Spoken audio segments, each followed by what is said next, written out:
Russ, you're back out for fight number 5. When is it? May the 5th at Victoria Warehouse? May the 5th, Victoria Warehouse, yeah. Where you made your debut?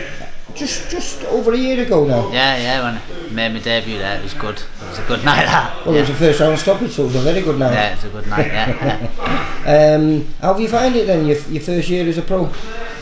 Hard. That's the first word that springs to mind, hard. Yeah. But did you think it was this hard?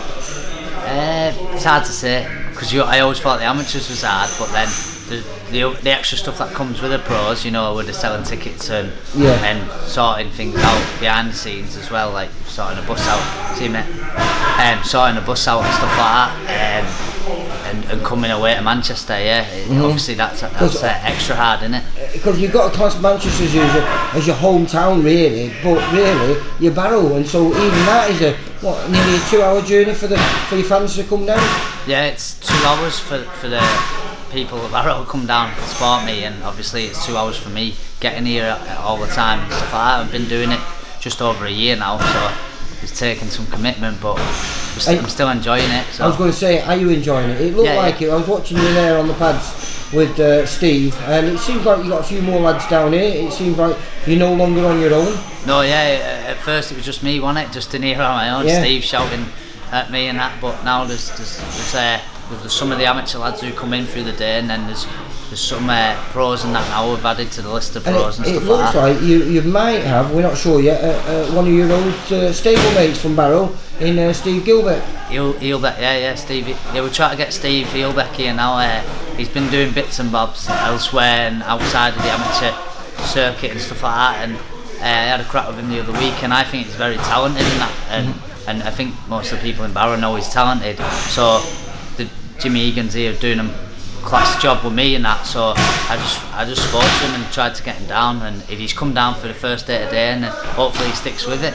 Well, where are you hoping to go now? Because you've done your first year, you've you know, as we've said on numerous occasions, never an easy fight for you. I mean, I remember when you fought Jamie Quinn, and you must have been giving away nearly a stone there.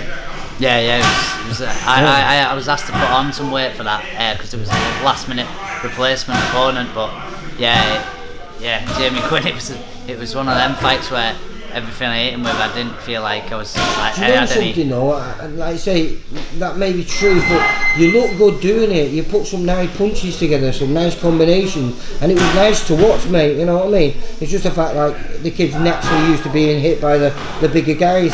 Yeah, he's obviously he can take punishment off a lot bigger lads. He gets the work in most of the time and that, and obviously doesn't get stopped. So when I got in, I weren't having much effect on him. So that's why we try to keep the opponent's weight down, and I'm trying to keep my weight down as well. Yeah. What weight are you going to be made for this fight? You know. I think it's about 8 stone 12 or 9 stone, something like that. I think. So you're looking at super bantamweight, and maybe day before weigh-ins, maybe even get down to bantamweight. I think super bantamweight. Super bantamweight, yeah. I think super bantamweight. On a day before, I'll be comfortable making super bantam. I think, yeah.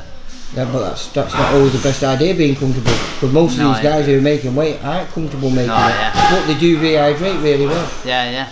It's one of them. We're still all speaking as a team and that, and trying to figure out the best. We weigh ourselves like daily, like when we're in camp and that. So you can't get away with it. I gave up that a long time ago, mate. Once I got past 15 again, I'm sort forget that. But no, it seems to be going really well down. I was watching there on the pads with Steve, and you're looking nice, sharp, fast, good movement, good footwork. Like I say, this weight division that you're in though, you can move quite quickly. Perhaps maybe this time next year you could be looking at maybe those small titles. Yeah, hopefully, yeah. Well, that's what you're in it for, isn't it? You're in it for decent fights, and you're in it to see how far you can get, and obviously picking up titles. In your mind, obviously you've been in the amateur game for a long time. You've always done well against all the kids. Where do you feel you can get to Or where do you hope to get to? Hope to get to would be like at British title level, something like that. That's obviously a massive achievement, a British title. But if I don't quite reach that level, obviously you get people talking about world titles and stuff like that at this stage of the career and stuff like that. But listen to me, this is where we was talking. You know, Terry Flanagan's going for his second world title at the second weight. When he kicked over originally, all he ever wanted was the British title. Yeah. You know, so it's not a bad ambition, because once you arrive, like you said, he arrived and he said, well, what do I do now? Do I give up, or do I set my goals higher? And he set his goals higher, and now he's a world champion, and it's probably one of the only sports you can do that. Yeah, that's it, innit? Once you, I mean, I've seen it with lads in the amateurs where they won fights, and then you just seen them ooze with confidence and go on to win ABA titles and stuff like that. So, and then obviously onto England squad and stuff like that. So right now, British title to me would be a dream, and that's what I'm chasing. But then, if I reach that level, then like you said, you never know. You reset, don't you? Start and reset again. You reset and go for a different.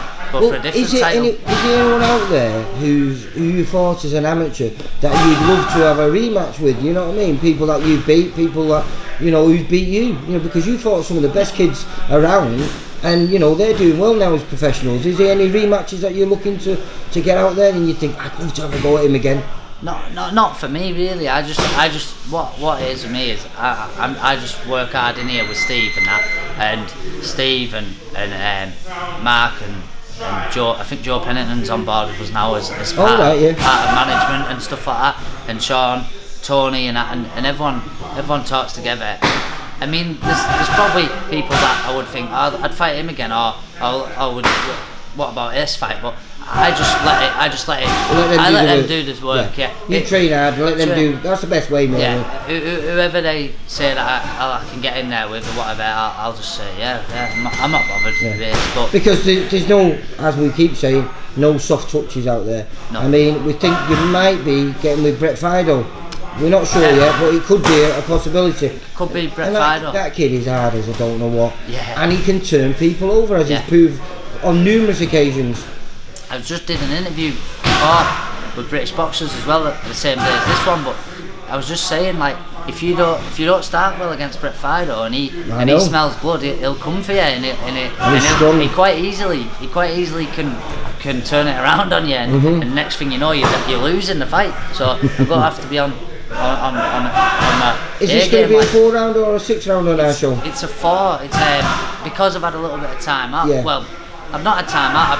I've been training, but it's not been up here as much because, like, leading up to this, because I've had some stuff with work commitments and that. So that's why we put February off. I was going to get out in Bolton in February. Was it? Yeah, I think we did have a show on the 17th. I think it was. Yeah, but I was going to get out on that, and then I've sort of put work first and that, and hopefully that's all. Well, luckily you got on that show in November, didn't you? So that wasn't too bad. You got out just before Christmas, so it's not too bad. Yeah, that was nice to get out then and enjoy Christmas. But yeah, obviously I was looking to get out in February, and it never happened for work commitments. But here we are now, May the 5th, and ready to go. Right, well, good luck for May the 5th. Hopefully when I'm chatting to you, you'll be 5-0. Yeah, thank you, Lee. Alright, guys, take care, mate. Bye. Bye, mate. Bye.